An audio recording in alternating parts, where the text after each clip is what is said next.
in reaction, says it is fully committed to its semiconductor project and had lined up the partners to set up India's first foundry.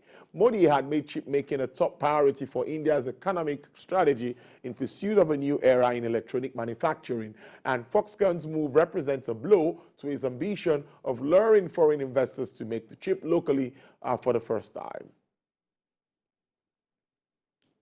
Crude oil prices edged higher today, recouping some of the losses from the previous session, as traders focused on supply cuts by the world's biggest oil exporter, Saudi Arabia and Russia, and a weaker dollar. U.S. West Texas Intermediate crude rose to sell at $73.43, with a price price review of 0.60%. Brent also experienced an upsurge of 0.54% to sell at $78.11. Bonny Light recorded an uptick of 6.05% to sell at $79.71. And the OPEC basket crude dealers are offering $78.43 with an upward price review of 1.12%. Well, that's business news. I'll see you at the top of the hour for Business Nigeria. Next is Sports News. Stay with us.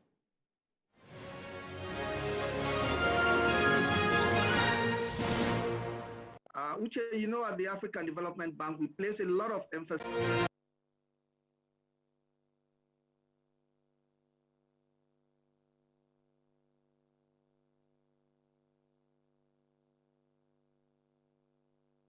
Never miss a moment. Instant breaking news from all over the globe.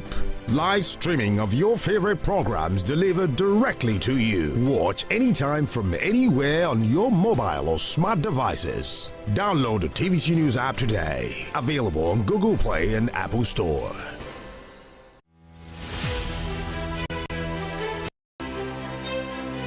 It's the most visited state in Africa.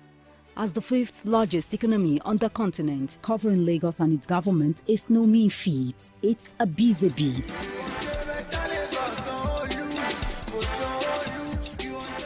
We go beyond the cutting of tapes to traveling far into the deep. Chelsea striker Romelu Lukaku back to the club this summer. Lukaku spent last season on loan from Chelsea, and the Belgian scored 14 goals and helped Inter to finish third in Serie A at the start of the 2020-21 campaign. And following the arrival of the new midfielders and Alexis Mac Allister from Brighton and Hungary star Dominic Szoboszlai, he now appears to have slipped down the pecking order. And Jude Bellingham has completed his 5-year deal contract with Celtic. The 30-year-old Scotland midfielder has been with the Scottish champions since the age of 9 and made his debut in July 2014. He has scored 62 goals in 420 games and won 20 trophies with the club, including 5 domestic trebles. I feel like the club's in a great place to move forward as well, and you know, when the guys came in and asked me to extend my stay, then I was absolutely delighted. It was done really quickly, and like I said, delighted, and you need to put up with me for a few more years. The pleasure of working with him before and seeing what he did with that group of players. Players yet to drop set before their game. Djokovic defeated Pedro, Kachin, Jordan Thompson and Stan Wawrinka, while Hawkins defeated Albert Ramos. Matches like this, where you don't have many chances at all on the service games of your opponent, and then when they're presented, you don't use them, and then you obviously the pressure builds up. I don't have as strong of a serve that Hurkacz has, so you know I had to probably work a bit more for my service games, and I knew that. So eventually, that pressure that builds up just goes out, and yeah, I was frustrated the way I played that last game of the third set, but also credit to him, he played really good game. I was a bit passive, and the set was gone. You know, I thought, you know, I liked my chances going into tiebreak. And Christopher Eubank says he's living a dream and doesn't want to wake up. I think I've done a pretty good job in the past, I'll say like 9 months, I'll say, or, well, no, maybe around a year, around US Open time, of being able to just kind of separate everything and look at the next match as just the match and not really considering the moment. I think the fans here have really been behind me. even in my match against Cam, obviously I knew going into it was going to be a tough atmosphere. The crowd, rightfully so, wanted Cam to win and backed Cam. But I did feel like they were very fair. I felt like when I had good moments, they applauded and they enjoyed good quality tennis. And I think since then, they've really. Well, at sports this hour.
Every major news story is with many perspectives and layered with different levels of impact. Hello.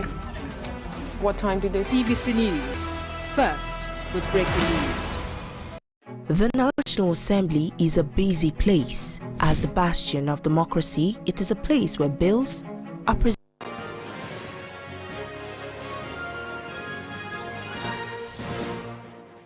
Finally on TVC News at 1, focus is outside Nigeria, where President Volodymyr Zelensky says it is absurd that Ukraine has not been given a timeline on its path to NATO membership as the alliance.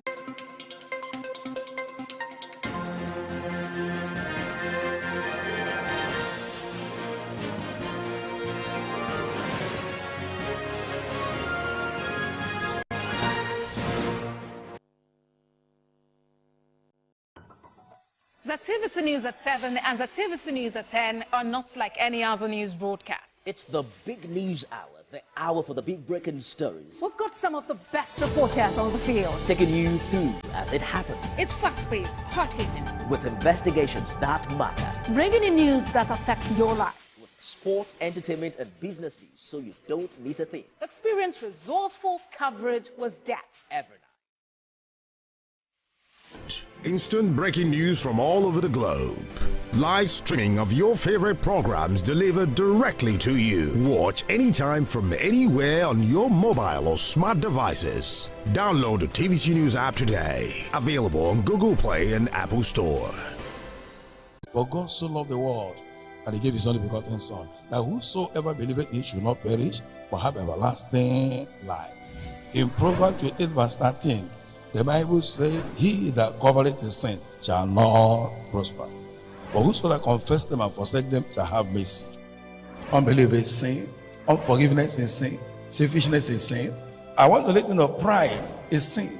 Contention, strife, giving malice, bearing grudge, lusting after evil thing, covetousness, love of money, love of the world, insincerity, disobedience, blasphemy, anger, envy, speaking evil of other people, backbiting, murmuring, cursing people, swearing with heaven and earth. All these are terrible sins. You must confess them, renounce them, and promise God no more.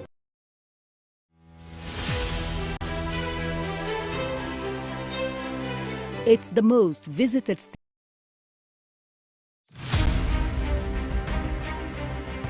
Muhammad Ali was born and raised in Louisville, Kentucky on January 17, 1940. That same year, he shocked the boxing establishment as a slave name and formally took the name Muhammad Ali, which was given to him by his spiritual mentor Elijah Muhammad, leader of the Nation of Islam. For the next 3 years, Ali dominated the boxing arena. Then, on April 28, 1967, citing his religious beliefs, Ali refused induction into the U.S. Army at the height of the Vietnam War. Ali was stripped of his championship and precluded from fighting by every state athletic commission in the United States for 3.5 years. Ali's message of black pride and black resistance to white domination was on the cutting edge of the civil rights movement. In October 1960, of 56 wins and 5 losses with 37 knockouts has been matched by others. But the quality of his opponent and the manner in which he dominated during his prime placed him on a plateau with boxing's immortals. Outside boxing, Ali attained success as a spoken word artist, releasing 2 studio albums, I Am the Greatest 1963 and It's the Tooth Decay 19th writer, releasing 2 autobiographies. Muhammad Ali retired from boxing in 1981 and focused on his religion, philanthropy and activism. In 1984, he made public his diagnosis of Parkinson's syndrome, which some reports attributed to boxing-related injuries, though he and his specialist physicians disputed this. He remained an active public figure globally, but in his later years made fewer public appearances as his condition worsened and he was cared for by his family. Ali was chosen to light the Olympic flame at the start of the 1996 Olympic Games in Atlanta, Georgia. He died on June 3rd, 2016.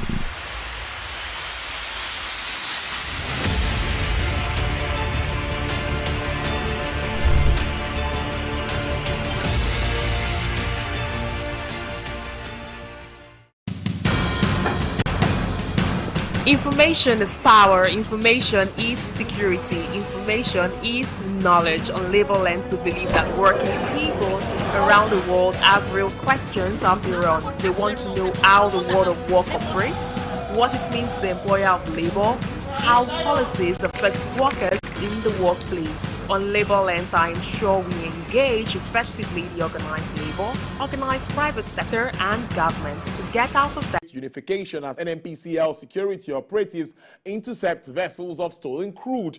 Asian shares rise as investors eye end to federal hikes, China's stimulus.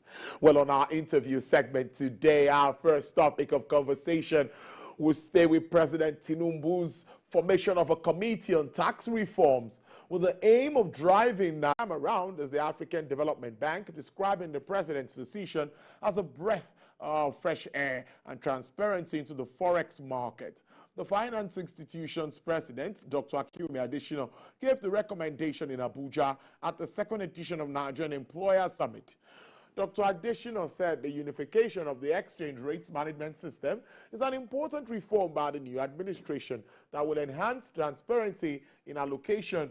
The theme of the summit is trade and non-oil changes, changing the narrative for rapid national development. The federal government says Nigeria's gas reserves will last the next 94 years, making the country the biggest gas reserves in Africa, accounting for 33% of the total gas reserves in the continent. The Chief Executive Officer of the Nigerian Upstream Petroleum Regulatory Commission, Mr. Gbenga Komolafe, said this at the Nigerian Association for Energy Economists' 16th Annual International Conference, with theme Energy Evolution, Transition and Reforms, Prospects for African Economies. Mr. Komolafe said with a reserve base of 36.97 billion barrels of oil and 208.83 trillion cubic feet of gas, which represents 33% of Africa's total gas reserves of 620 trillion cubic feet, Nigeria can be described as a gas-rich nation, as debt service cost consumes a greater portion of government revenue annually. In consonance with this, President Bola Tinubu's promise to remove all barriers impeding business growth in the country. Last Friday, he established the Presidential Committee on Fiscal Reforms, Fiscal Policy and Tax Reforms. It comprises of experts from both public and private sectors. And I know you know Mr. Taiwo Oyedele in person. Of course, I want to start this way. Was this expected? And what will be your first port of call if you have to advise him? What do you think? Where do you think he needs to start from?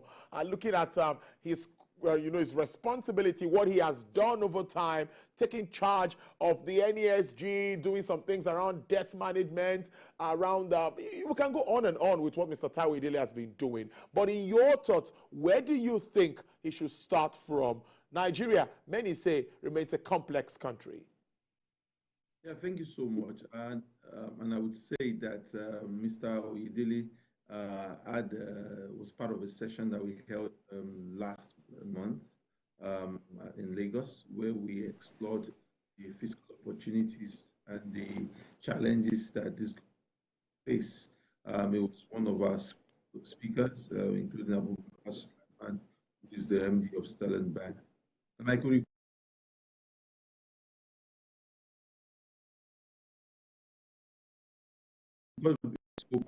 that it's not just for you to just pay taxes.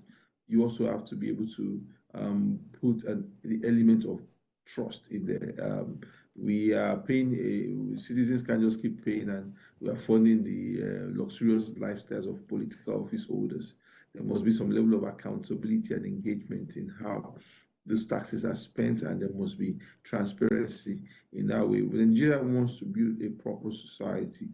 For years, we've been heavily dependent on crude oil revenues, and because of that, we lost the opportunity in building a proper social contract where the people pay taxes in a significant manner, in a formal manner, if you also allow me to say that, and when also the people have expectations and also are curiously and constantly demanding accountability. So it seems that we have run out of options because our size of government, our infrastructure deficit, our human capital investment deficit is so huge that even oil receipts, maybe at 1.5 or 1.2 million barrels, cannot fix.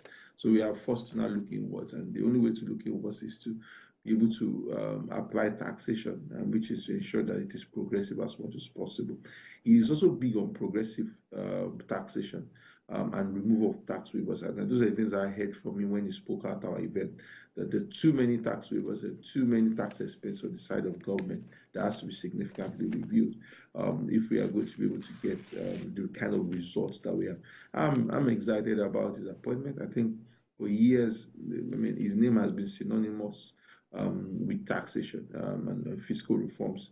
And even though he's a partner at PwC, and he also had this activist bent to his conversation to say this is right, this is wrong, and this should be improved, and this should be what this should be changed in some sort of way.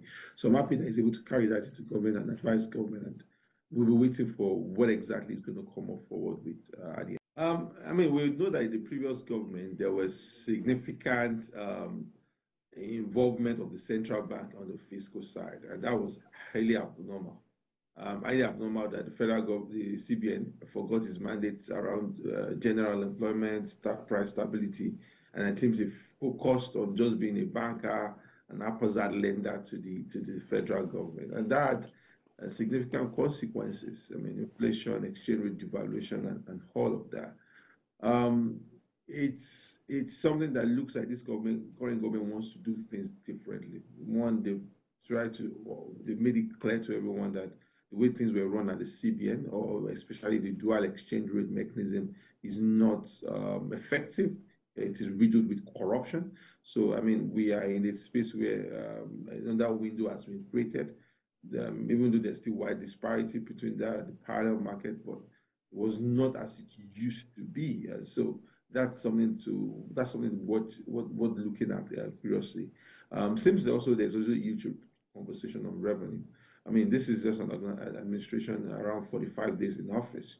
So for them to understand that public revenues are critical to the conclusion of their mandate, or to be able to deliver their mandate to the Nigerian people, it's something worth commending, because one, they have a special advisor on revenue.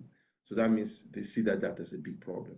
Two is also that they have also now set up a committee to look into how to reform the tax systems and how to also reform the fiscal environment. We'll see how that goes. But I think seeing not just that we can print our way, because the actual spending within the life of this organization, institution, administration has not started. So maybe the previous budget is still in play. They're not putting down their own programs forward. But we will see all of that as it goes along the way. But I think them seeing revenue as critical, and they need to pay attention to it, is something worth noting. But there are also other concerns about if there will be accountability and transparency, if there will be efficiency in the collection. Those are things that has to come into play. There's a different thing to understand the problem. There's another different thing to restrain yourself, from abusing the entire process and delivering suboptimal results for Nigerians. So Nigerians are watching, but I think so far so good. Having a special advisor on revenue, having a committee to also look at the fiscal side of things, because that was significant. Able to diversify. I mean, thanks so much. It's a ship, a huge ship. This is us drilling oil since late 50s. I mean, and up till now, we can't just even do 2 million barrels consistently. We're hovering around 1.2, 1.5 million in the last 1 year. So there's a big problem. And it's also because we've not been able to, even in the times of boom, we were not able to attract the investment into the oil industry. I mean, we had a legislation that did not incentivize investment. Insecurity crept in within that region. We also now looked at the fact that the entire environment is also moving away from fossil fuel and also trying to apply. So capital is looking for the most efficient place to invest. Challenges too. And I just feel that the government still has to look back and say, we want to transit our energy, but we still have this crude oil on the ground, and we want to see what window do we have to be able to move things forward. But the bigger problem is investment. Where do you find investment? Because even if we optimize for everything that we have right now, let's say our pipelines are properly working, let's assume that we're able to get all our production up. We can still do, when you remove condensate production, you can still do around this, you can still do more than 2 million barrels per day. Our country of 200 million people with a huge gap in consumption and in public revenue, maybe something has to change. We can't continue to stay at that level. So where we're going to find developed countries, the US, the European area, they are facing huge inflation. And so governments in those environments are also raising rates, and just to attract capital and to attract investment. So it's going to be challenging for you to want to put money in a developing market, except you see an outsized opportunity for you to do so. So that to have those things as conditionalities, then definitely it's as if they just want to filter away their money. So we have to be a country governed by the rule of law. And if the current government has something called out for it, they must show to investors inside and outside the country that they are country funded on the rule of law, and they will ensure that in case of disputes or challenges, there's a judicial system that will only rule on the basis of fairness and justice and equity. So those are the things that has to come out of play for the Nigerian government. I don't think a lot of the things we're trying to do now in terms of we want to attract portfolio investors, I think it's critical, but I don't think that's our answer. Portfolio investors are very, very fickle. They will come in and at the slightest inconvenience, they will up off, and they will keep having those burdens to have to now pay them, and how to give them a orderly exit. For me, the hard part is just making sure that we're able to open new spaces within the economy that can attract foreign investment. I mean, look at the size of investment we attracted in the telecom sector within, the 2001 to the 2010 or 9 window. This is kind of, we need to look for it. So it could be retail business, it could be fintech, whatever we want to make it to look like, it could be payments. We need to look for a different mechanism or a different lever within the economy and anchor our new investment drive on that. And that might be the answers to the kind of challenges that we are facing right now. Because for us to be able to get out of this challenge, we must mobilize domestic revenues as it's been seen as an urgent priority now. We must be efficient. We must rationalize expenditure and apply efficiency. If government still spends money in a wasteful, in a ruthless, and in a opposite manner, then nothing would ever happen. And two, we must posture ourselves as a place for investment. That people must see us that there's a competitive need to be able to put money into Nigeria. And I think those are the things that can be transformative for our country along the line. Well, interesting stuff. Shemamos, thank you so much for your time. Our next discussion will focus on the new report by Budget. Yes, just a minute to talk on that as we wrap up. I know we'll break it down further. Yeah, I mean, we have a fiscal transparency league table that we released, and we've been observing that space. Let's not forget that the World Bank provided a grant to states through the federal government, and it's to publish some fiscal documents, and means they were giving money. But we are worried that after the end of that project, the states continue to publish those reports. This necessitated us to say, okay, let's create a fiscal transparent table where we now have people who are rank states on the basis of their publication of fiscal reports. And we have Jigawa leading that pack. We have Benue, Taraba, and Abia, coming last on that table, and it's available on our social media channels where you can see what we have done in terms of practice fiscal transparency. There's a huge attention on the federal government, but there's also a huge need on our side to make sure that states are also more accountable and efficient. All right, that's very interesting. As we would like to see more of that document, and like I said, we would have to find time to really engage and speak around this very important topic of discourse, and that document just released by Budget. Thank you so much, Mr. Seun Onigbinde, for your time. Co-founder, CEO, Budget, joining us from the United States of America. We appreciate this. Thank you so much. Thank you so much, Tulu. Thanks. It's a pleasure. Thank you. Yeah. Well, Mr. Seun Onigbinde there. Coming up next on our show, we'll focus on the role of accountants in economic growth and development, and even the whole, what is their role in nation building and making our finances more, how do I put it, make us save more and do better with our finances. Yes, a fellow of the Chartered Accountants of Nigeria, of course, Certification and Training Institute, and he's the rector of the Federal Polytechnic Ilaro. He's also the chairman of ICANN, Society or District Society at Ilaro. Dr. Mukail Aremu Akinde joins me live after this break. Don't go away.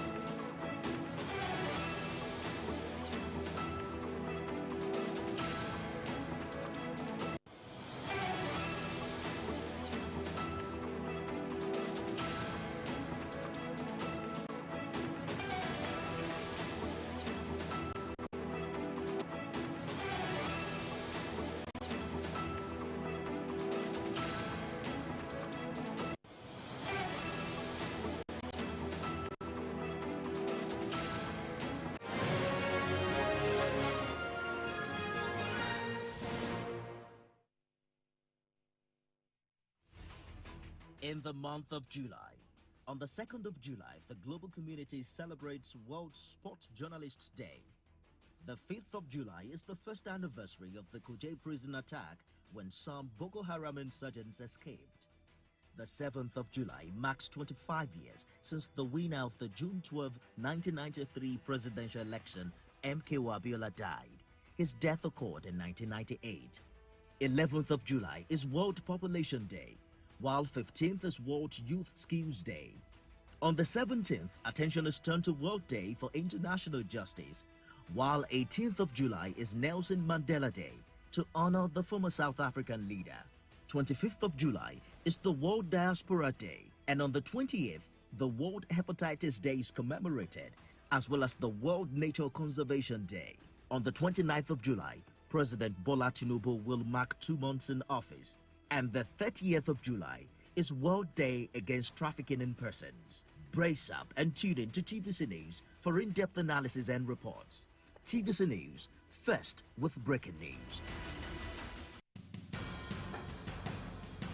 Information is power, information is security, information is knowledge. On Labor Lens, we believe that working people around the world have real questions on their own. They want to know how the world of work operates, what it means to the employer of labor, how policies affect workers in the workplace. On Labor Lens, I am sure we engage effectively the organized labor, organized private sector, and governments to get out of them information workers are in need of. I am Sharon Ijason, asking questions that make you get sense of the workplace.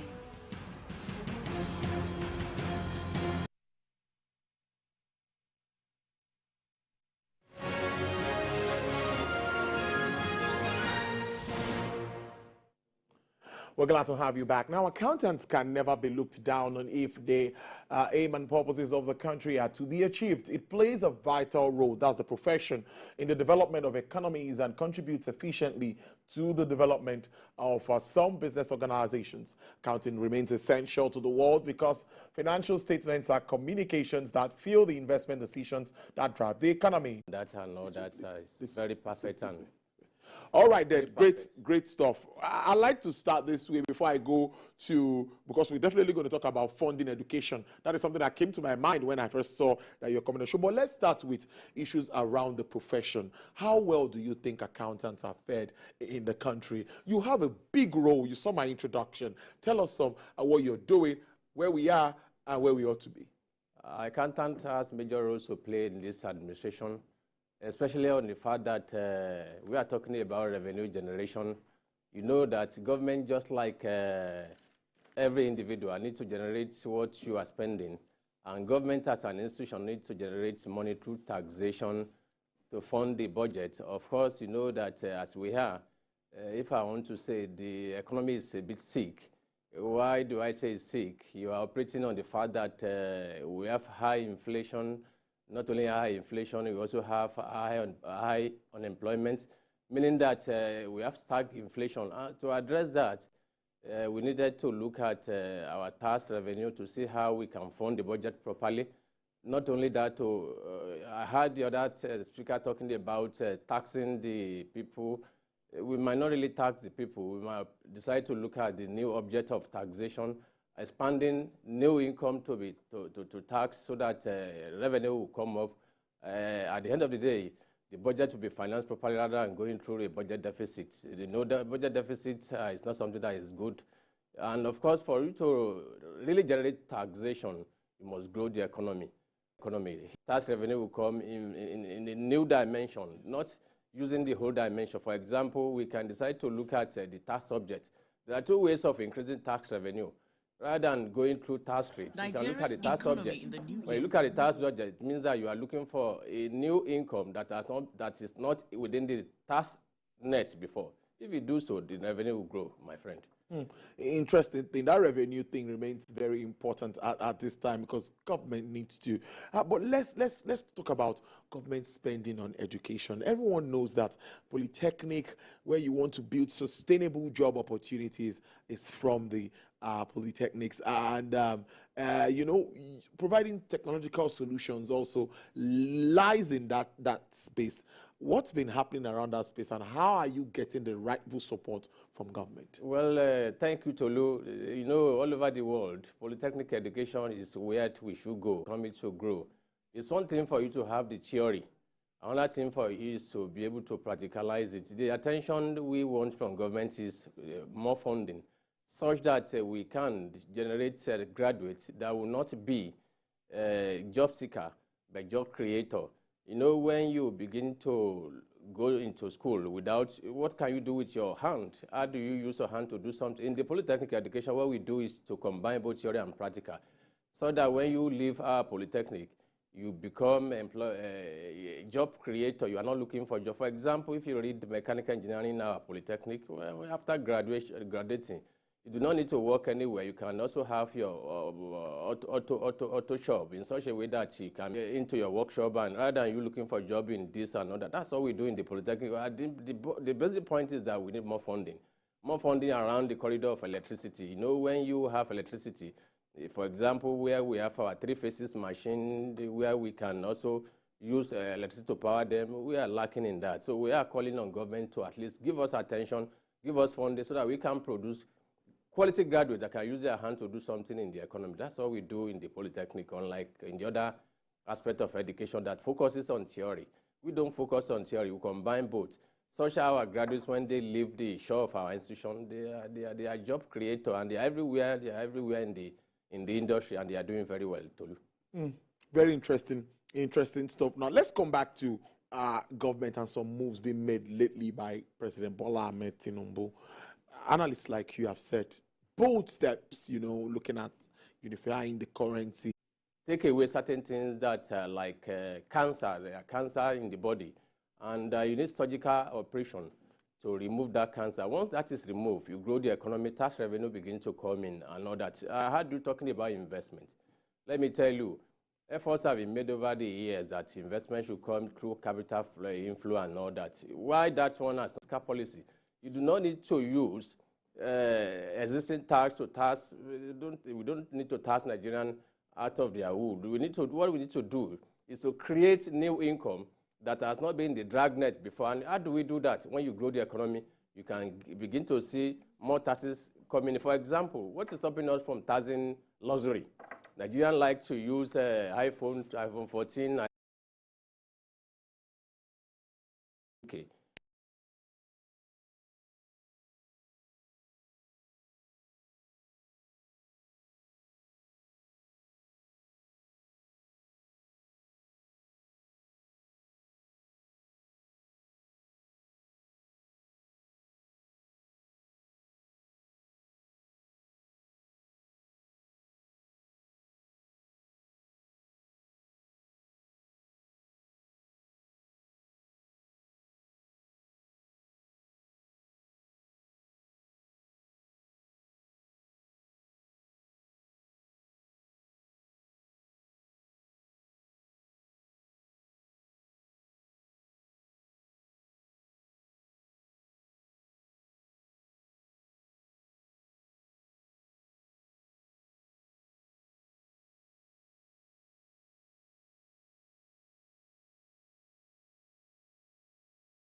The deal, when finalized, is expected to boost Australia's defense ministry and also create jobs, more than 1,000, and strengthening trade partnership between both nations.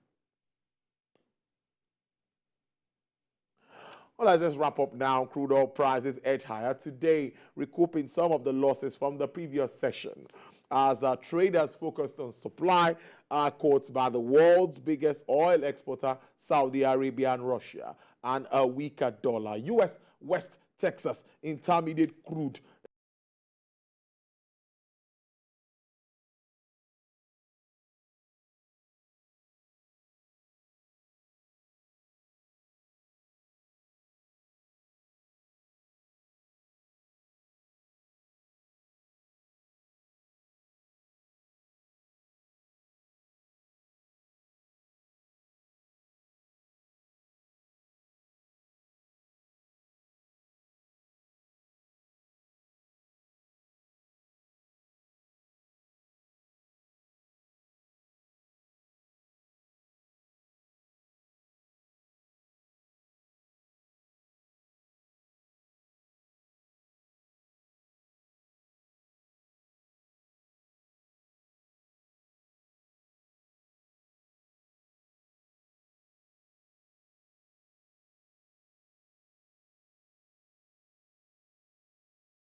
session where we share my views.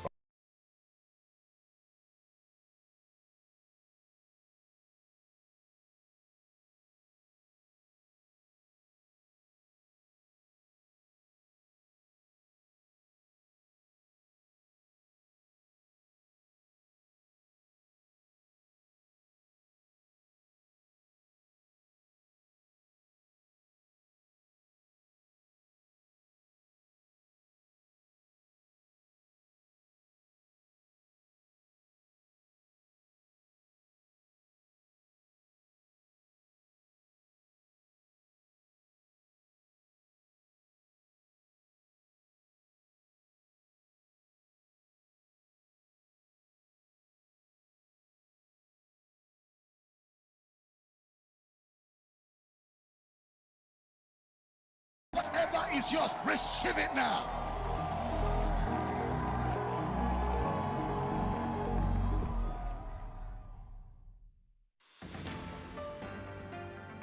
Join me, Precious Amayo, as I bring you news from the epicenter, where it happens and when it happens, staying on top of every breaking story, minute by minute, right at the hour where the city gets busy and just before it sleeps. We're live from every angle with objective insight and analysis. TVC News, first with breaking news.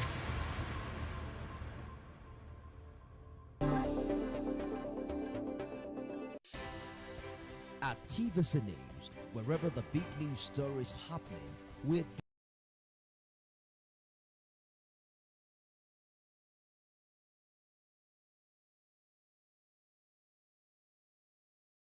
story than the screaming headline.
For Ukraine. Trusted.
after vasectomy. The procedure of a vasectomy does not become effective immediately.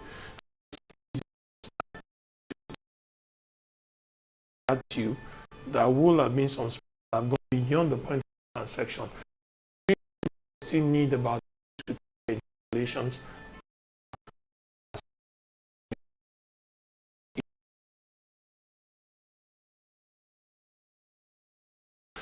Usually 20 plates or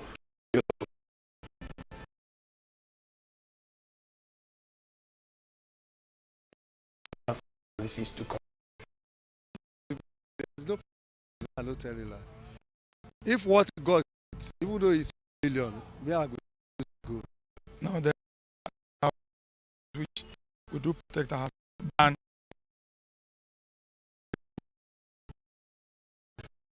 never an option.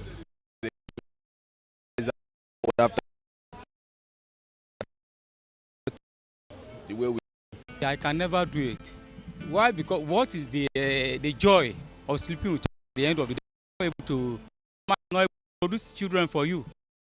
It's very difficult because the truth is, of main purpose where we do this with this sex. From the onset of the genealogy of life and man, the Bible said, "Be fruitful, multiply, and subdue." So fruitfulness is God's plan for every human. Okay? Is God's plan.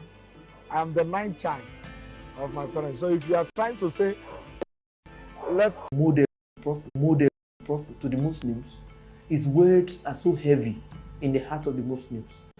An individual or a family decision to do that, Islam says no.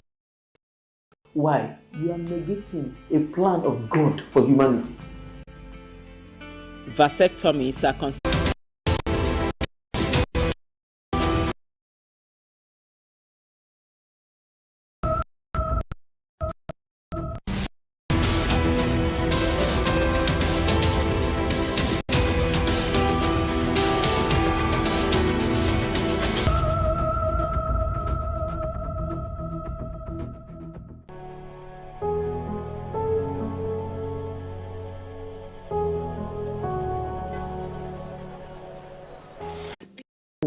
is a commodity in Nigeria that used to be one of the most affordable.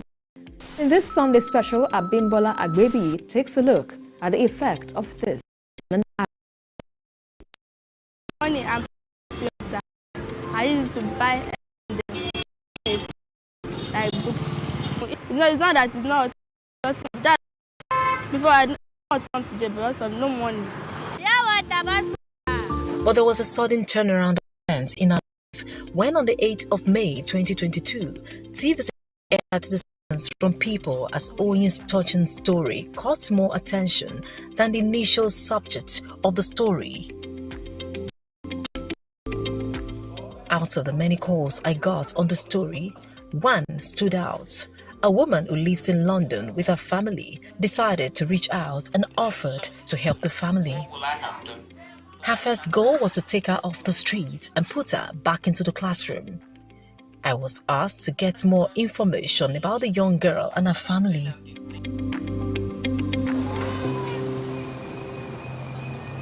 I visited her home in Alagbadu area of the state again. This time I was received by her mother, who had been waiting to see me after conversations we have had over the phone. Hello ma'am, this is Abimbola calling from... Though she's aware of the plans by some people to help her family, she had no clue about my plans to set up a phone conversation between her and a London helper. We walked down to her house. This time, I was a second-time visitor. This is where we manage me and my daughter. Oyin's mother took me into their one-room apartment. I was greeted by a dark, dingy room with a faulty ceiling, a room with no bed to sleep on, but 2-ton sacks of cement and a mat. This is what she sleeps on with her 3 children since her husband passed on. This sack, you put it there for him to sleep. Okay, so the Somebody sleeps on this, the boy sleeps on this sack. Yes. While you sleep where? On the mat with my two girls. Being widow is not that easy. If you don't have the courage, somebody to stand by you. Oyin's mother lost control of her emotions when she heard for the first time the voice of her helper and the things she planned to do for her family. I suffered a lot, people. I really suffered with my children.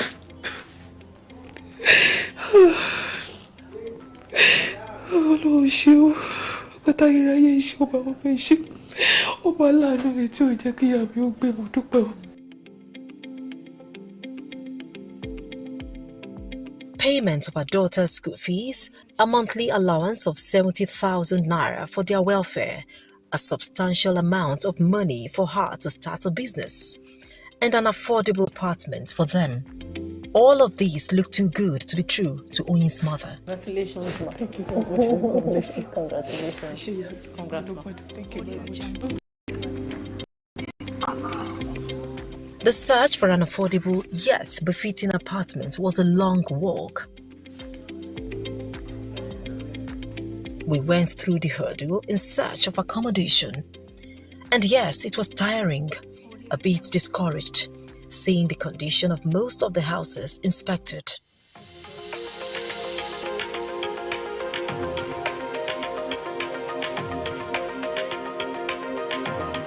And just when we thought we had found one, it turned out to be a topsy-turvy situation with the agent in charge of the house. Months after, Oyin's mother found the house. TVC will never run down by the grace of Almighty God. Now a shop owner.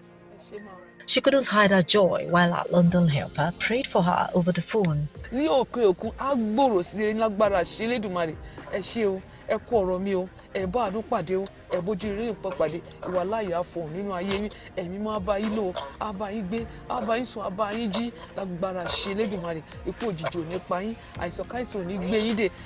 Right there in their new home, Oyin's the street hawker today looked back at the changes that have taken place in her family.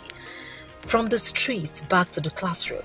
Though not a perfect school environment, she's happy to be back to school, sitting with her peers and learning. Thank God that I'm no longer selling pure under the sun or under the rain. I'm now back with my schoolmates, learning. I'm always regularly in school with my schoolmates. I just come to school regularly on time. I can say that she's a quiet person. She's ready to learn if she sits in the class. Before, there are some times that she used to miss class because she has to sell the pure water and help for her mother so that they can be able to earn a living. But now I noticed that she's already coming to school regularly. So I asked her what happened. She said that things have already changed. I want to say thank you to the woman helping us. I want to say thank you to the TVC. I want to thank you to you, Auntie Abimbola. May God bless you. I would like to appreciate the person that is involved because when looking at the things, she has never set her eyes on her. She just fell. And let me help this one.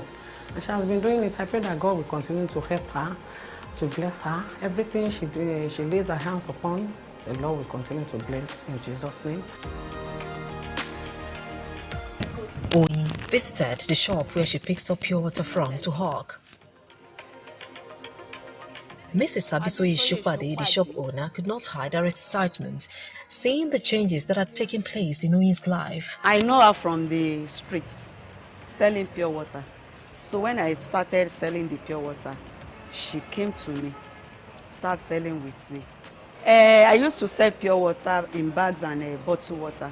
So when they came to me, especially Oyin, I will give her the market.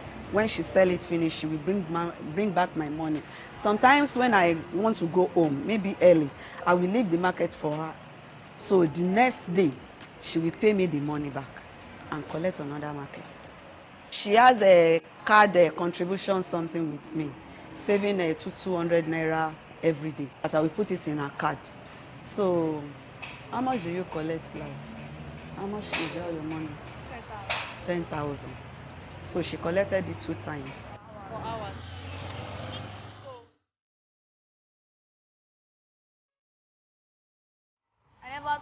one day. She also went back to the streets where she used to hawk sachet water, sharing stories of harassment she has had to deal with in her struggle to survive. I never thought one day that I would leave the streets. I never thought one day that I would go back to school.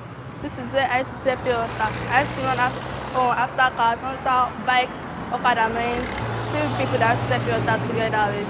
On this road, I was harassed by men, boys, but I was so happy today that I'm not on the street again. Some of my friends that we used to stay together on the streets are now pregnant. I'm very happy that I'm going to school regularly. Every month end, Oyin's mom wakes up to the sound of credit alert from her London helper, a promise she has stayed true to in the last 6 months.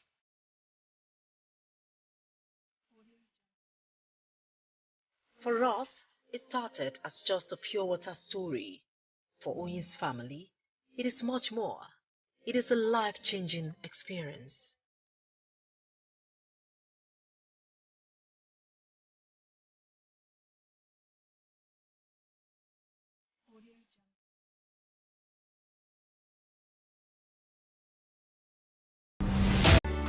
TVC News, first with breaking news.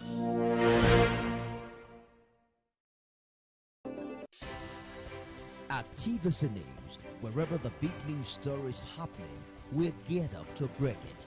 TVC News, first with breaking news.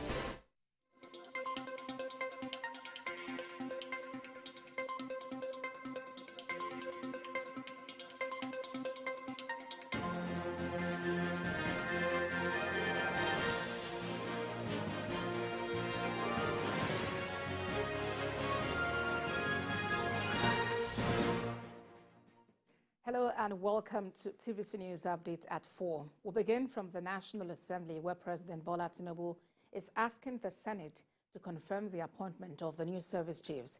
President Tinubu's letter of request was read by the President of the Senate, Godswill Akpabio, during today's plenary. He said the service chiefs would be screened by the entire Senate in the Senate chamber on a yet-to-be-announced date. The service chiefs for screening and confirmation by the Senate include Major General Christopher Musa, Chief of Defense Staff, Major Taurid Lagbaja, Chief of Army Staff, Rear Admiral Emmanuel Ogala, Chief of the Naval Staff, and Air Vice Marshal Hassan Abubakar, Chief of the Air Staff. In the absence of the relevant standing committees of the Senate referred Mr. President's letter to the Committee of the Whole, where the appointees would be required to appear for screening. In the meantime, the President of the Senate, Godswill Akpabio, has announced some standing committees, which include Appropriations Committee, Public Accounts, Ethics and Public Petitions, and Establishment Committees. Senator Akpabio, who is the Senate President, at Tuesday's plenary session, revealed that Senator Solomon Adiola would chair the Appropriations Committee, while Senator Ahmad Wadada would chair the Public Accounts Committee. The Committee on Rules and Business will be chaired by Tata Zam, while Okoyemi Bamidele will be deputy. Ethics and Public Petitions will be chaired by Senator Okechukwu Ezea, while the Committee on National Security and Intelligence will be chaired by Senator Shehu Umar, and Senator Asukwo Ekpeyong will be deputy. Also in Abuja, the governors under the platform of the People's Democratic Party are meeting for the first time after the general election at the Akwa Ibom State Governor's Lodge. This meeting will also be the first since Governors Bala Muhammad of Bauchi State and Siminalai Fubara of the Rivers State were elected chairman and vice chairman of the forum in June.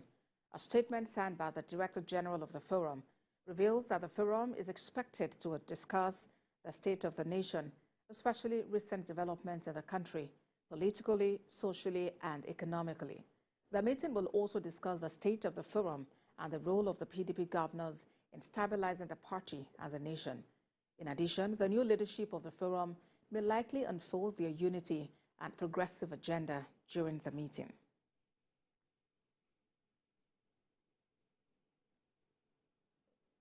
Now to Imo State, where the opposition PDP has expressed as unfortunate the inability of the state government to stem the rising insecurity in the state. Speaking at a press conference in Owerri, The party alleged that rather than the governor to be on ground to address the menace, he has been away in the last 43 days. The party used the occasion to call on President Bola Tinubu to set up a panel that will independently look into the security situation in Imo State. In the last 7 days, parts of Ehimembano, Kigwe, Akwakumo, where bullets rained in Imo. We are seriously worried.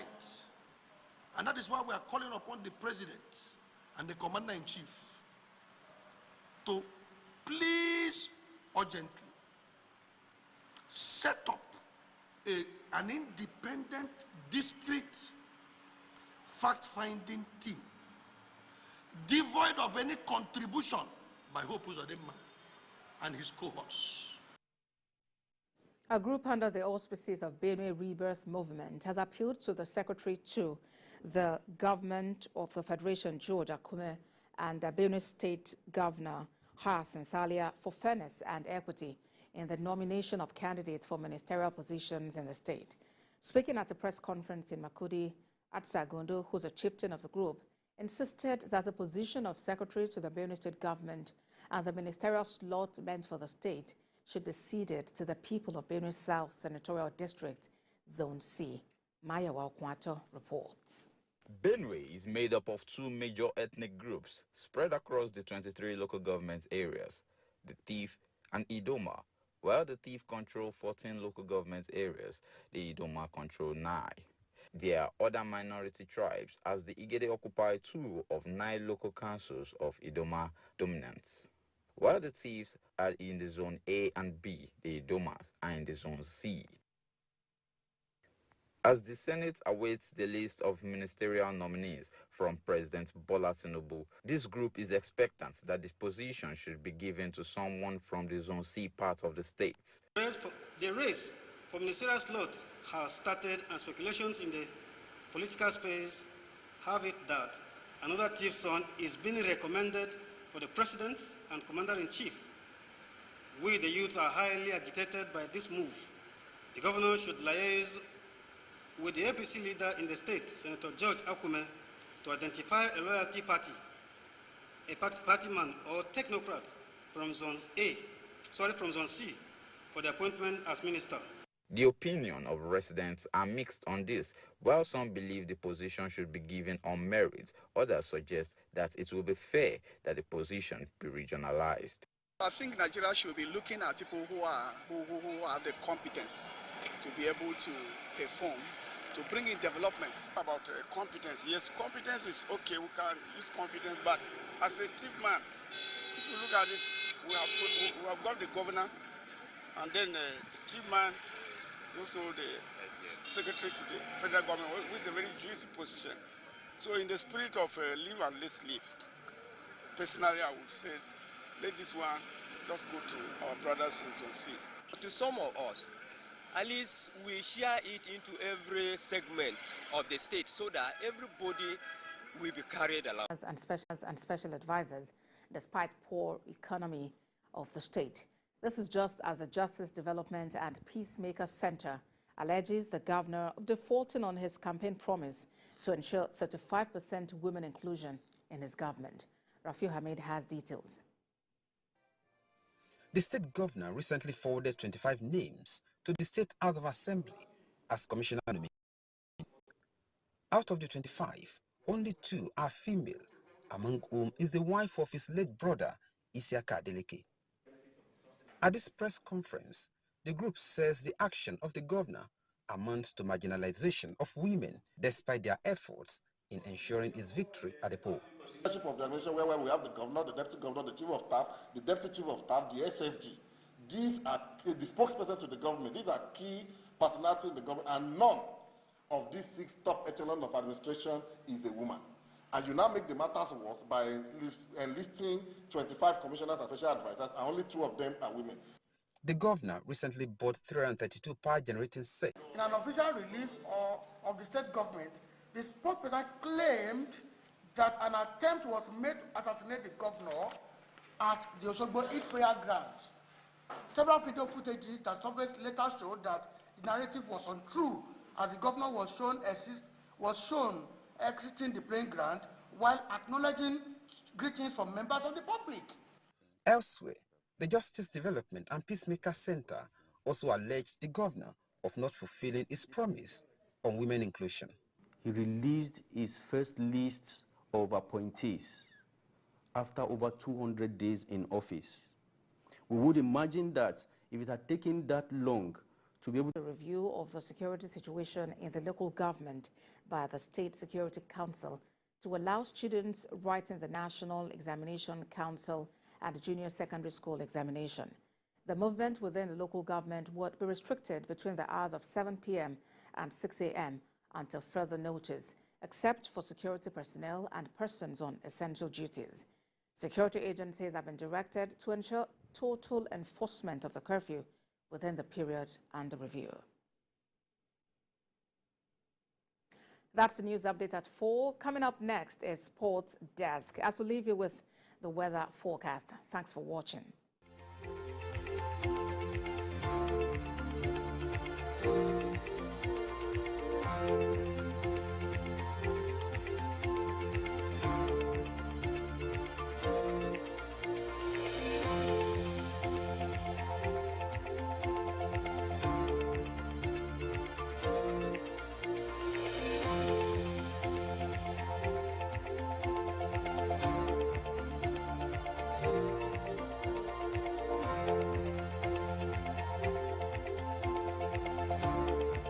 In 1993 presidential election, MK Abiola died.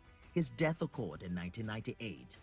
11th of July is World Population Day, while 15th is World Youth Skills Day. On the 17th, attention is turned to World Day for International Justice, while 18th of July is Nelson Mandela Day to honor the former South African leader. 25th of July is the World Diaspora Day, and on the 20th, the World Hepatitis Day is commemorated, as well as the World Nature Conservation Day. On the 29th of July, President Bola Tinubu will mark 2 months in office. And the 30th of July is World Day Against Trafficking in Persons. Brace up and tune in to TVC News for in-depth analysis and reports. TVC News, first with breaking news. What is better than your view on weekdays? Your view on the weekend. Something special, something more. We have an extra dose of premium television experience. Your Saturday is about to get upgraded with more engagement, information, and special moments. Let me speak PG. English is a problem. Not see your parents finish. Yes. I don't know another English. Do you know by beating? Join us from Saturday, the 15th of April, 2023 at 9 a.m. for the weekend edition of Your View.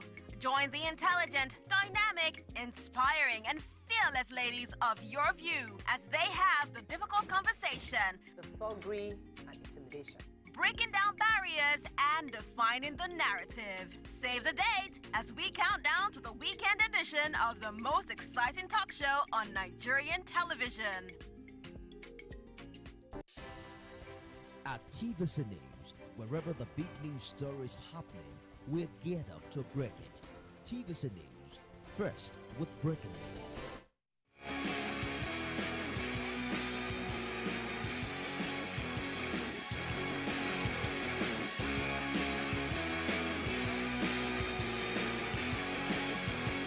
TVC Sport Desk.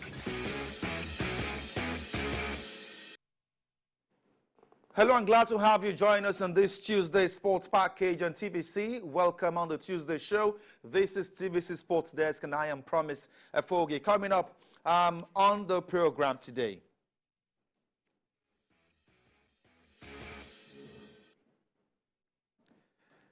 Everton prepared to sell Nigerian midfielder Alex Iwobi. Made 57 appearances over the last 2 seasons for Villa. His second spell at the club after playing 190 games between 2007 and 2011. His contract was not renewed by Unai Emery, but he has now found a new home. All right, more transfer gist this lovely Tuesday afternoon. La Liga club FC Barcelona have rejected the chance to sign Paris Saint-Germain forward Neymar Jr. the summer transfer window. There have been various speculations linking the Brazilian moving to Camp Nou this summer. However, Barca board have kicked against the idea due to the 31-year-old history of legal battles and issues with the club. The coaching staff also view Neymar as a bad influence in the dressing room following numerous incidents involving his perceived inflated ego. There are also concerns about the bogus wages he is given at Paris Saint-Germain and Barcelona's financial dilemma at the moment. Bolu Omoniyi is live on the show this evening. Glad to have you on the program. Let's quickly run through some of the latest transfer stories. Everton trying to cash in on Alex Iwobi. This one player who had his head above his shoulder in the outgone season when Everton struggled. And I thought going forward, he should be kept at the side. Well, I think this story comes as a rather surprising because the father still spoke last week that his son is preparing for the new season. Well, you know, when they molded the new jersey, Iwobi was part of them. Yeah, exactly. That was the picture the dad came for some of the best players who had the great season and decided to cash in on him before. You don't know what's going to happen next year. That's one of the things that Napoli are looking at now. That, okay, if you can play this amount for Osimhen, we are ready to sell. So if Iwobi wasn't their best player last season, I don't think you call two players better than him for Everton. So if they feel they get the right offer, the right buyer, they may decide to sell him to whoever wants him. Having survived relegation, I thought you need to keep your best players. Should be regrouping. You should regroup, not sell who you think are your best. But maybe they are looking for better options. But we saw one of the better options they got was it last year. Bringing in Dele Alli, who did absolutely nothing. They want to bring in Ashley Young. Is that a better option? It shows they need every possible money to save. Remember, they're also renovating the Camp Nou. So I think it's a good move for them. Let's see who is coming in and how much they will do for next year. And I think of big influence as far as this is concerned is the fact that Neymar currently earns a huge wage at PSG, one that is next. But the president of the club, Napoli, has said a couple of... The only ones that can, because Real Madrid, it doesn't look like they want to see him. The only thing Madrid wants is Mbappe and nobody else. It feels like PSG are looking at him to, if Mbappe joins 80, they've not done business. Osimhen will not even end up to half of what Mbappe ends. Mbappe literally owns PSG, so that angle Mbappe will end there. So it's at worst or at most, they'll probably give him 10 million per year at PSG. And I'm sure Mbappe ends way more than that. So it's still going to be, they won the Scudetto, yes. They may not win anything again for a few years. So this is, some people have heard talks of, let Osimhen wait 1 more year at least, or 2 more years to grow more. Grow where? Why do you want to grow? What if he doesn't have the same numbers for next season? There'll be no chance to move it. So guy, if he signs next season and whatever happens, he flops, he's still a member of that squad already. He has more money, more charges. So if I was Osimhen's manager or agent, guy, I will tell you, move. If possible, PSG. Absolutely. And talking about Kylian Mbappe, certainly, we talked about him yesterday. They're definitely going to help him clear off his head, similar to what happened to Saka when he came to Nigeria. That's true. Off all the drama of the season, just come and relax. Yes, you may not necessarily rest in time of sleep. Go here and there, but at least you're not thinking about clubs. It takes your mind off. Exactly, off all the norms. If you're in Europe, there'll still be the tours around you, but going away from your domain, it helps you unwind, it helps you relax. So I think it's good enough for him. Then when he gets back to Europe or PSG, go back into all the transfer battles. Absolutely. And Mbappe's future is still very much uncertain, but it is clear that the man wants to stay back at PSG and is looking at going for free next summer. Remember some time ago, Real Madrid wanted his signature for more than 200 million just euros. Last season, when he had a few weeks left. And PSG declined, and they were like, it's not all about the money. Now they want the money. Perhaps Mbappe is telling PSG now that, it's not all about the money. And just let me go let me play, let me honor my contract. And leave. And leave at the end of next season. But Khalifa, the club president, is not going to get any of that. He wants to sell Mbappe now, or he gets to sign a new deal. They don't want him to go for free. That's arguably the best player in the world at the moment. All right, we understand that Bayern Munich, their second offer of £70 million and add-ons for Harry Kane may be rejected again by Tottenham Hotspur. Daniel Levy wants the player to stay back. We talked about Harry Kane on the show yesterday. We talked about how ambitious he is as a player, because at this age, he's 29, almost 30. He should be talking to the club president and telling them he needs to leave now. He's won nothing in his entire career. A player of so much talent, a player at his younger age had so much promise. But staying put at Tottenham has, there's been no result in terms of titles. And in football, beyond the money, the titles are also important. Well, he missed that ambition when he signed 5 years ago for them. Now he has a year left on his contract. I don't think the guy will go for less than 100 million. If Bayern Munich really wants him, they should price 100 million down. I think Levy will sell if he gets 100 million. He just doesn't want to sell to any Premier League club. Remember last season, he asked for 150 million. City couldn't. They said they were not signing. United. Now he's even said he's not selling to United. So if Harry Kane wants to leave, he should make sure he does everything for Bayern Munich. And imagine Harry Kane in Bayern Munich. Titles are certain. He will score lots of goals. I pity him though, because there are some as bad as it is, even Alan Shearer won a Premier League title with Blackburn. Shearer said if Harry Kane is willing to go to Bayern, he would be the one to drive him to the country himself to keep his record. Harry Kane needs a title. 2 years ago or so, he said he wouldn't mind swapping some goals for the title. He's played too much, got too much records, too much goals, everything in the Premier League. Unfortunately, he does not even have the Carabao Cup. That's imagine if they had finished second in the Premier League and the winner wins both the FA Cup and Premier. At least he will have the chance to play Community Shield.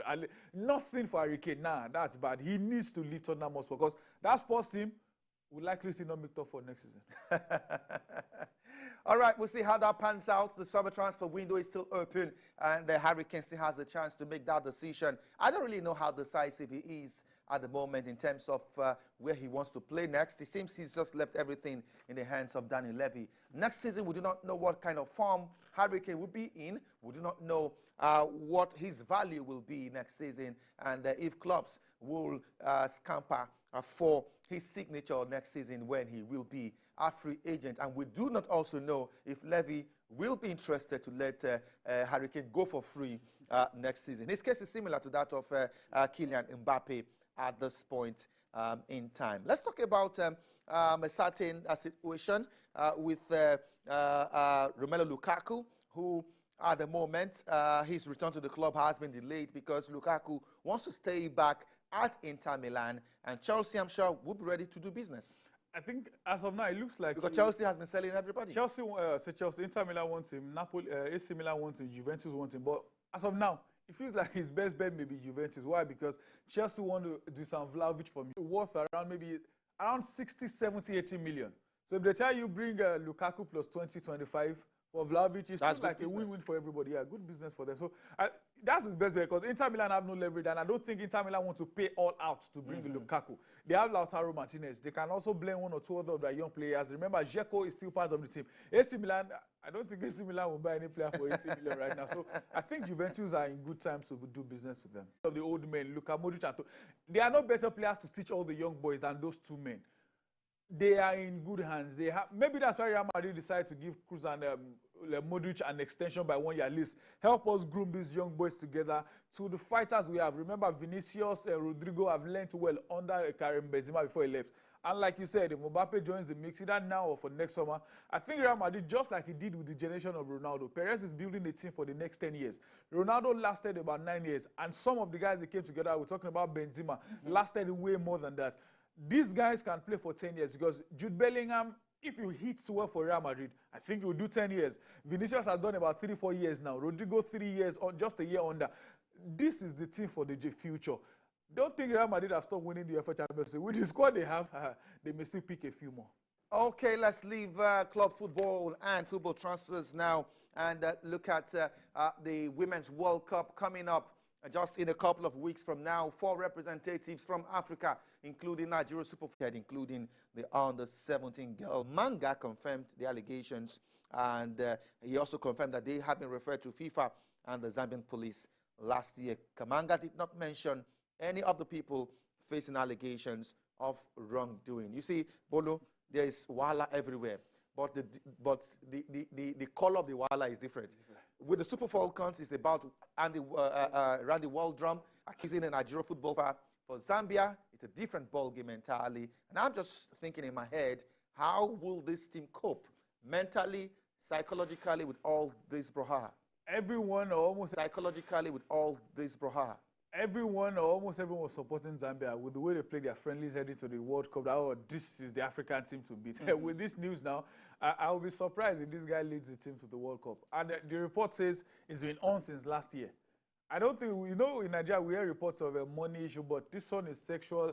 And no matter how you put it, it probably termed as assault. And it's difficult, if it's true, to escape things like this. And the player has to keep her identity, not to get into trouble.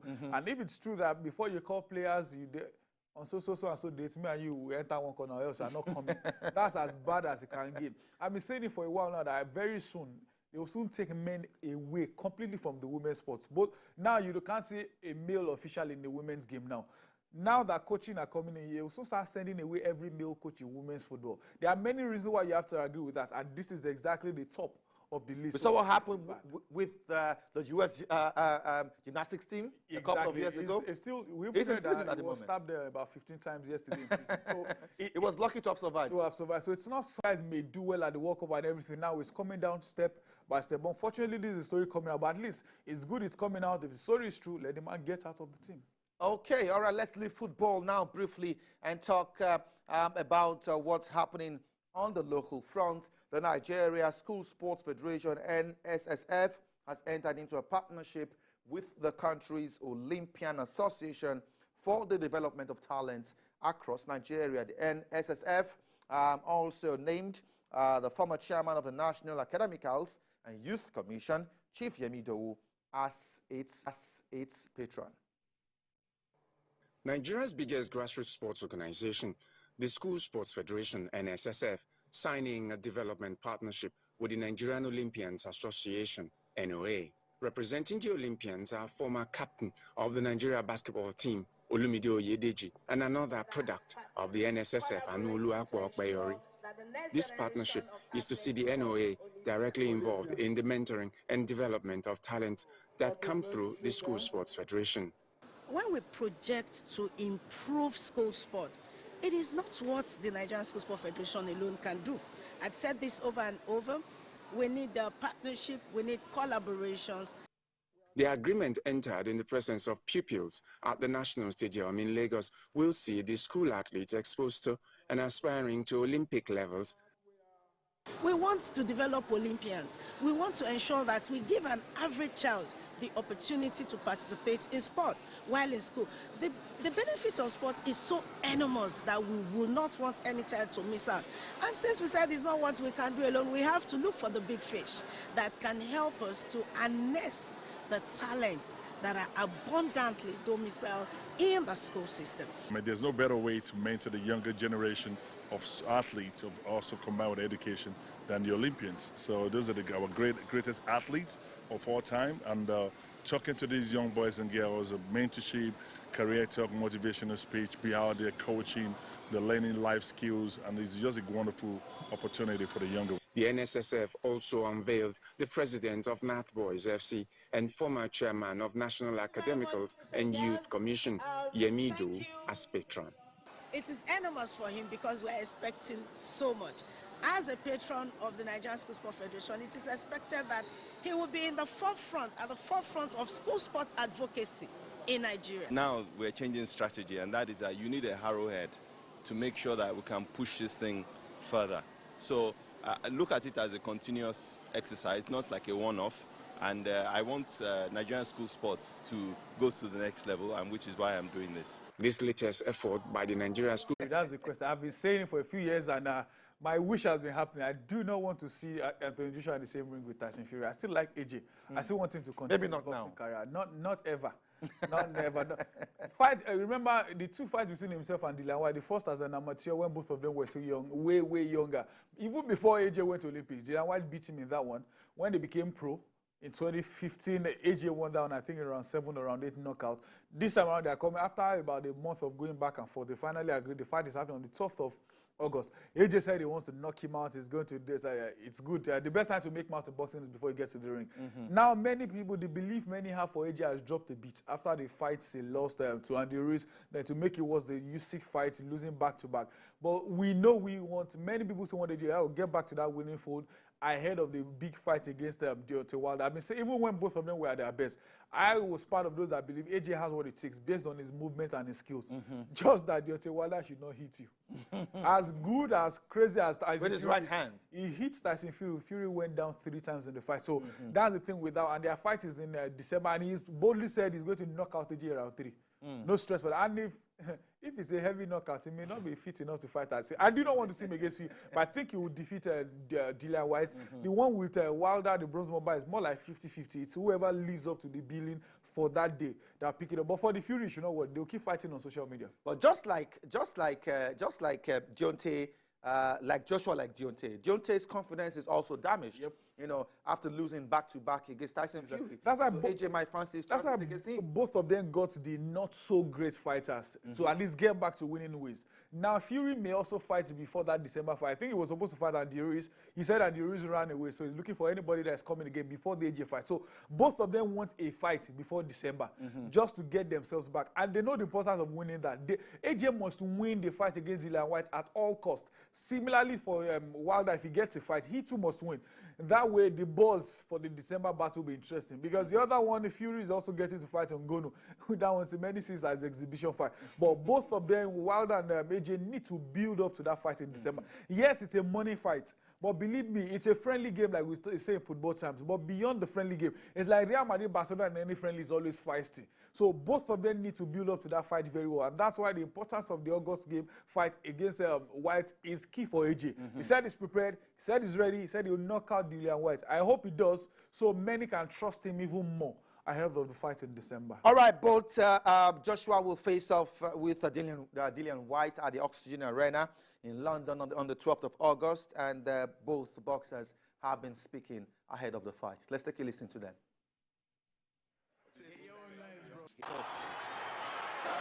Very watchful. That was like White came out jabbing, and we get to see, Joshua knows him with a left hand. White in trouble already. Joshua at bay in some ways. But he's not really up to Dillian White can keep using the jab. It'll keep Joshua busy. With one of those left hands. Again a wobble. Again it was the left. Then a right comes through. Joshua sticks his tongue out at White. White in survival mode here already. The legs don't look good at all. And Joshua just grins at him. And White is starting to come apart here already. White's got a hold. White's got a hold. He's got a hold. He's not doing it. He can't do it.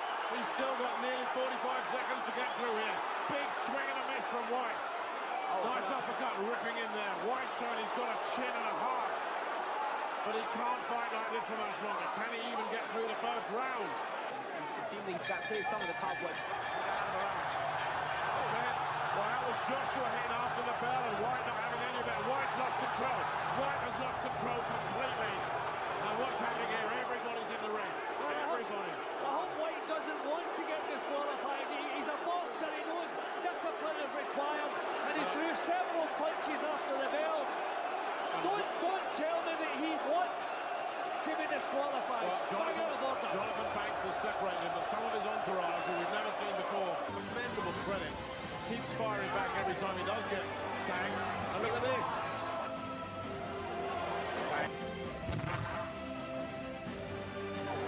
Tagged there with a beautiful right-hand counter.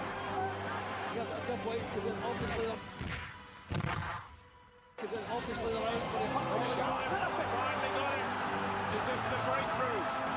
White looking to hold on. This time he is holding.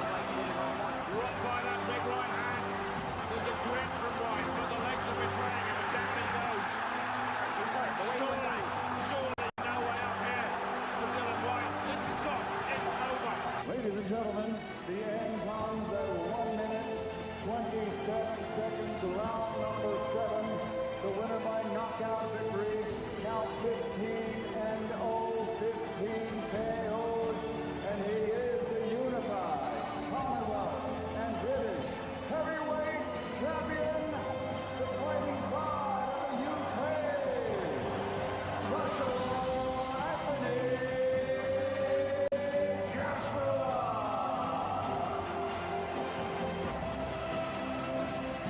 TVC Sport Desk.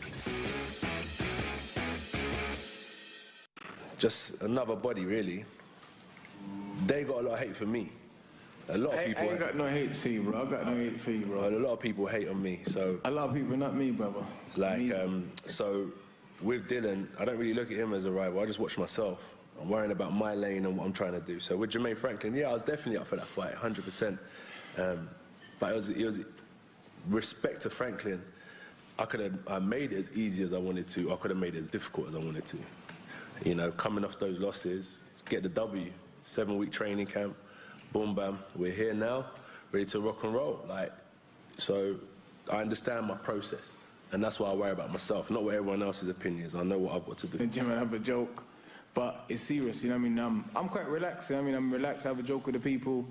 I calm situation down because being a big black heavyweight, a lot of time people get a bit like, oh, is he, what mood is he in? But I'm always smiling and trying to help the guys to relax and help them also to feel a bit of culture and feel relaxed around being heavyweights also, because a lot of these guys are young, middleweight kids, you know what I mean, and they feel kind of scared to come up to you and talk to you and stuff, so I just try and create a friendly environment. Man. All right, Bolu, you take a look at the head-to-head between Anthony Joshua and Dillian White, and you naturally want to give this fight to Anthony Joshua. Indeed, in my own opinion, I think Dillian White is a regular comeback Djokovic. But let's quickly take a look at what the results were like yesterday. Hopefully, we can have a confirmation in graphics. Daniil Medvedev defeated Jiri Lesheka 6-4, 6-2 in the third round just yesterday. Christopher Eubanks also defeated Stefanos Tsitsipas. That was an upset, if you ask me. Djokovic defeated Hubert Hurkacz, and Grigor Dimitrov lost to Holger Notskov. And Carlos Alcaraz defeated Matteo Berrettini despite going down in the first set 3-6. He came back to win 3 sets back-to-back, 6-3, 6-3, 6-3. Carlos Alcaraz, who is challenging this time with the big boys. Kayode Savage is a tennis coach. He's live on the program right now. Kayode, glad to have you on Sports Desk today. What do you make of the progress of Carlos Alcaraz, a very young man who has broken into limelight as far as tennis is concerned, and also the upsets we saw yesterday in the third round? Tsitsipas losing to Christopher Eubanks. I mean, for those who do tennis betting, I mean, they must have lost a lot of money yesterday. Hi, good afternoon, Promise. It's good having me here today. So, as I earlier predicted about Carlos Alcaraz, interesting time ahead.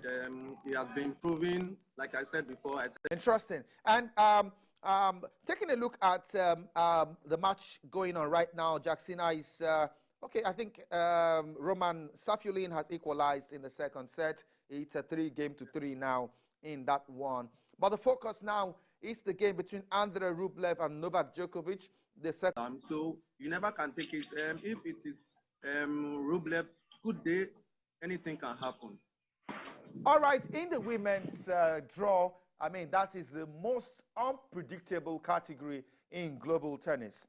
Earlier today, 2 major upsets in my reckoning. Iga Swiatek, world number 1, was beaten by Elena Svitolina 7-5, 6-7, and 6-2. And Jessica Pegula was also beaten by Marketa Vondrousova. In fact, I don't know Vondrousova's rating or ranking at the moment, edging out Pegula in the first quarterfinal match played earlier today. That simply means, as far as the women's category is concerned, we should be expecting a new winner in the end.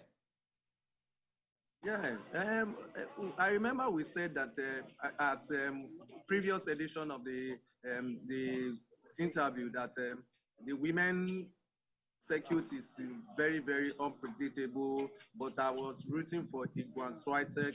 But now the race is now open for any one of them to claim, and I'm so very excited for Elena Svitolina coming out to survive the old horse, that's Victoria Azarenka in the early stage of the tournament. Now I am going to be supporting her all the way for the trophy. Interesting. Kayode Savage, tennis coach, thank you so much for your time on the program today. Thank you so much. Thank you, Promise. Have a blessed day. All right, before we go, Bolu, I mean, another set of quarterfinal matches will be played on Wednesday. Daniil Medvedev against Christopher Eubanks. Carlos Alcaraz, that's the golden ball of tennis right now. He will be up against Holger Notskov. That'll be on Wednesday afternoon. Well, for the men's corner, my money is on Alcaraz any day, anytime. If you defeat Hogaroon, I think he's good enough to pick up. At least now there's no semi-final between himself and Djokovic. If they are going to ever meet, it will be in the final. And in final games, anything can happen. And for the women's corner, I think whoever picks it between Ons Jabeur, the African, and Marina Zabalenka, or I think whoever picks it one between both of them, Elena Rybakina, who is Ons Jabeur has a game against Rybakina. Rybakina So first whoever picks in the it quarterfinal. of them, for me, will be the favorite to win it. Interesting. So quite unpredictable in the women's draw, but as an African, we should be supporting Ons Jabeur. She got to the final of a Grand Slam recently, and when we thought she would be the first African to win a Grand Slam. Maybe this is it didn't happen. Iga Swiatek is one of our... Iga Swiatek is off the way now. She's out, so I think she has a good chance. If she defeats Rybakina, I think she has a good chance to win it. All right. So we'll leave you with highlights of matches played at the All England Club earlier. As we'll say goodbye on the show, let me say thank you to Bulu for coming, and thank you to all who made this production possible. It's been Sports Desk. Many thanks for watching. Let's do this again same time tomorrow. Until then, I am Promise Foge. Bye-bye now.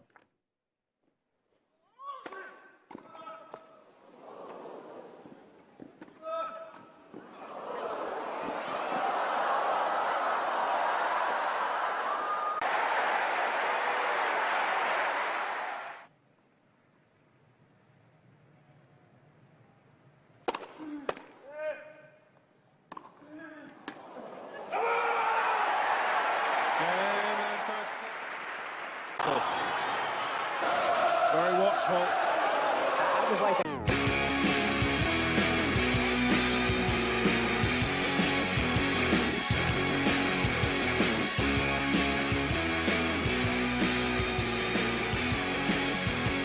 TVC Sport Desk.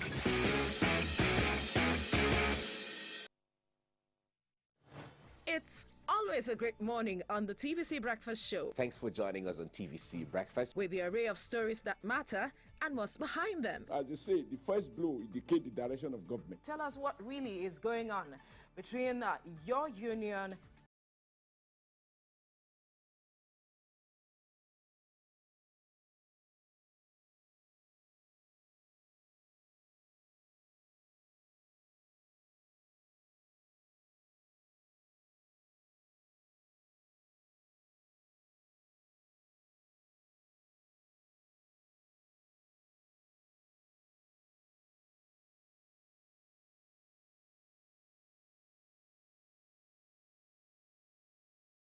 Gate.